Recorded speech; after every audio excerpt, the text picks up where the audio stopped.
Welcome back. आप देखें रूबरू और मेरे साथ हैं एक्स-सीएम उत्तराखंड भगत सिंह कोश्यारी जी।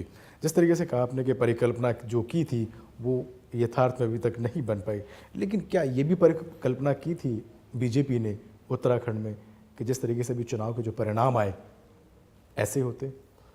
नहीं, चुनाव परिणाम वास्तव में बड़े एक प्रकार से आश्चर्यजनक हो गए, चौंका देने वाले रहे। चौंका देने वाले हो गए। जी। चौंका देने वाले इसलिए कि जनता ने जिसको क्लियर मैंडेट कहते हैं वो दिया नहीं जी और एक समस्या खड़ी कर दी जी एक प्रकार से। तो ये हम लोगों के लिए परीक्षा थी जी बिल्कुल और परीक्षा है। बिल्कुल अब यह कि इस इम्तहान में पास होने के लिए जो कुछ करना पड़ता है आज के हिसाब से, जी वो जो लोग कर रहे हैं वो कर रहे जी। हैं। तो उसमें जिस ढंग से पास हुआ जाता है उसी ढंग के रिजल्ट भी मिलते हैं बाद में, उसी ढंग के फिर आदमी काम भी करता है।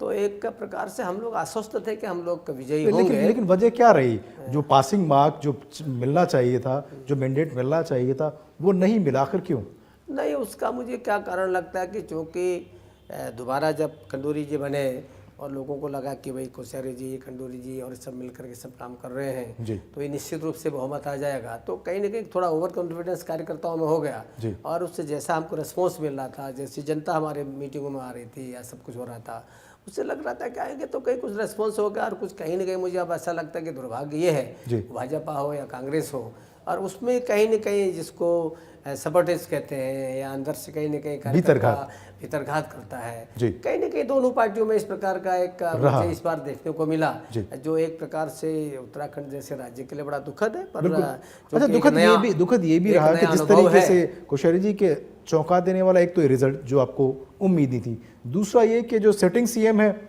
जिनको लाया गया था कि अच्छे हैं, साफ सुथरे हैं, वो हार जाते हैं और निशंक जी जीत जाते हैं।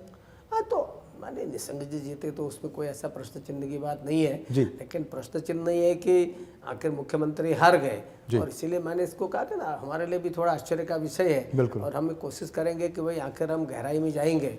हमने इतने सारे अच्छे काम किए, चाहे निशंक के समय में हूँ, चाहे खंडूरी जी के समय में हूँ, लोगों को सस्ता अनाज दिया, अटल खाद्य योजना हमने चलाई, लोकायुक्त का विधेयक जो कोई नहीं ला पाए वो हम लाए, और एक किस्म से जनहित के अनेक हमने काम किए और कुल मिलाकर के पारदर्शिता का हमने काम किए। एक आधे घटनाएं हो सकता है, कोई एक्सेप्शन कहीं रहे होंगे, स्वाभाविक ऐसा होता है। एक सीट का मार्जिन था तो एक का खंडूरी जी हार गए मुख्यमंत्री, तो ये हमारे लिए भी बड़ा आश्चर्यजनक है। कोशिश करेंगे इसकी जानकारी लेने। दोनों पार्टियों में जो सिर्फ फासला था, इतना कम फासला था, और उस फासले के बाद भी जिस तरीके से कांग्रेस में उठापटक हुई, उस दौरान आप लोगों ने जोर आजमाइश क्यों नहीं करी कि भाई हम हैं?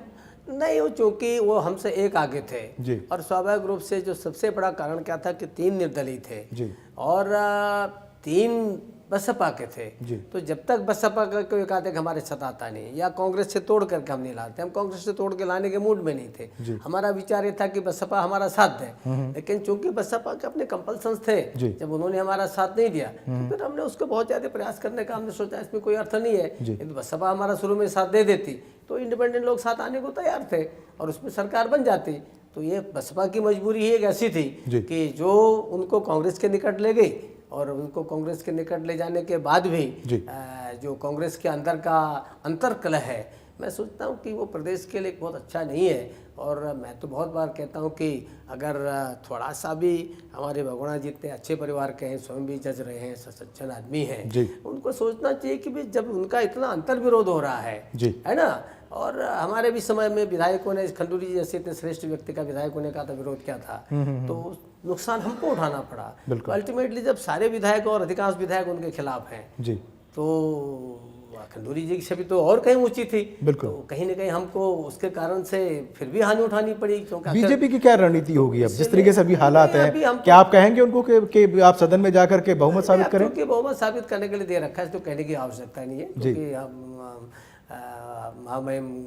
गवर्नर ने स्वयं कहा कि बहुमत सिद्ध करो। हमारी कोशिश होगी कि हमने अपील की है, चाहे निर्दलीय हो चाहे और लोग हों, कि भाई अगर तुम अच्छा शासन चाहते हो, ठीक ठाक चाहते हो, तो भाई सरकार को, चूंकि एक डरा हुआ मुख्यमंत्री कोई बहुत अच्छा काम नहीं कर सकता, और इसलिए आप अगर चाहें, मौका है बीजेपी आपके आगे आने को तैयार है, परंतु इसके लिए पहल हम बहुत ज़्यादा करें। उसकी जगह हमने कहा भाई आप लोग देख लीजिए, मौका है, बाकी हम उसके लिए उखाड़ पछाड़ करें, बहुत फला करें। हम तो इतनी कोशिश करते हैं कि भाई हमारे भी लोगों को प्रलोभन देने की जिस ढंग का आजकल चल रहा है उससे हम बच जाएं तो हम सोचेंगे कि बहुत अच्छा। आजकल की राजनीति तो इतनी खराब हो गई है, और भारतीय जनता पार्टी जिन मूल्यों पर विश्वास करती है, तो उसमें से अगर उनको प्रदेश का भला चाहिए तो हम चाहेंगे कि जो भी, चाहे निर्दलीय हों, चाहे हमारे बीएसपी के हों, वो लोग, उनको भारतीय जनता पार्टी का साथ देना चाहिए। जी, बीजेपी और कौशल साहब इस सोच में हैं कि मौका मिला तो हम भी ज़रूर दो हाथ करेंगे और प्रदेश को एक बेहतर हालत पहुंचाने के लिए